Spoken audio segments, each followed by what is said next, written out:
میرے آقا بلال حبشی رضی اللہ تعالی عنہ آپ غلام تھے امیہ بن خلف کے۔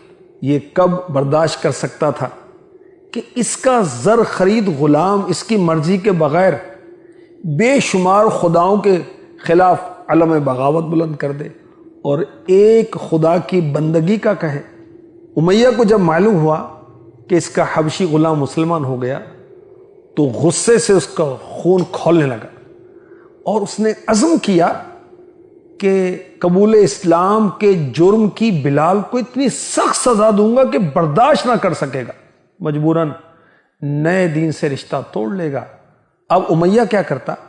آپ کے مبارک گلے میں رسی ڈال کر آوارہ لڑکوں کے ہاتھوں میں پکڑا دیتے۔ یہ آوارہ لڑکے آپ کا تمسخر اڑاتے، مذاق کرتے، مکے کی گھاٹیوں میں گھومتے، گلیوں میں گھسیٹتے۔ حضرت حسان بن ثابت رضی اللہ تعالی عنہ کہتے ہیں، میں قبول اسلام سے پہلے حج کرنے کے لیے مکے آیا، میں نے بلال کو دیکھا کہ ان کے گلے میں ایک لمبی رسی تھی جسے بچوں نے پکڑ رکھا تھا اور اسے کھینچ رہے تھے، اور بلال حبشی رضی اللہ عنہ کہہ رہے تھے وہ یکتا ہے، وہ یکتا ہے، یعنی اللہ یکتا ہے، میں لات، عزا، ہبل، نائلہ کی خدائی کا انکار کرتا ہوں۔ اب امیہ کیا کرتا؟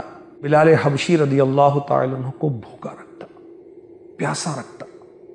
دوپہر کا وقت ہوتا، دھوپ خوب چمک جاتی، ریت تانبے کی طرح تپ رہی ہوتی، تو اس وقت آپ کو اس تپتی ریت پر لٹا دیتا، سینے پر بھاری بھرگم پتھر رکھ دیتا، کہتا یا تو محمد صلی اللہ علیہ وسلم کا دین چھوڑ دو اور لات و عزا کی عبادت کرو، یا تم اسی طرح تڑپتے رہو گے یہاں تک کہ تمہارا دم نکل جائے۔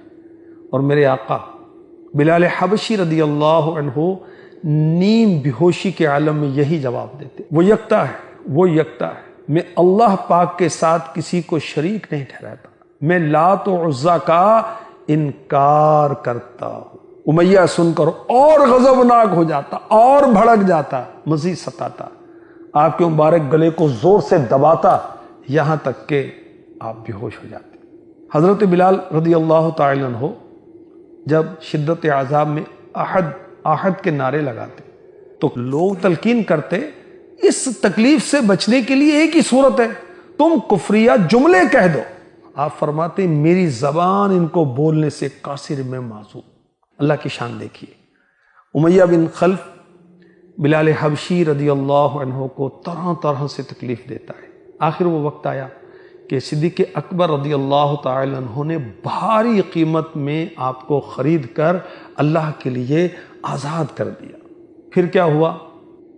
مسلمانوں کی ہجرت ہوتی ہے مدینہ پاک کی طرف، اب غزوہ بدر ہوتا ہے اور بلال حبشی رضی اللہ تعالی عنہ نے چند انصاری صحابہ کی مدد سے امیہ بن خلف کو قتل کیا۔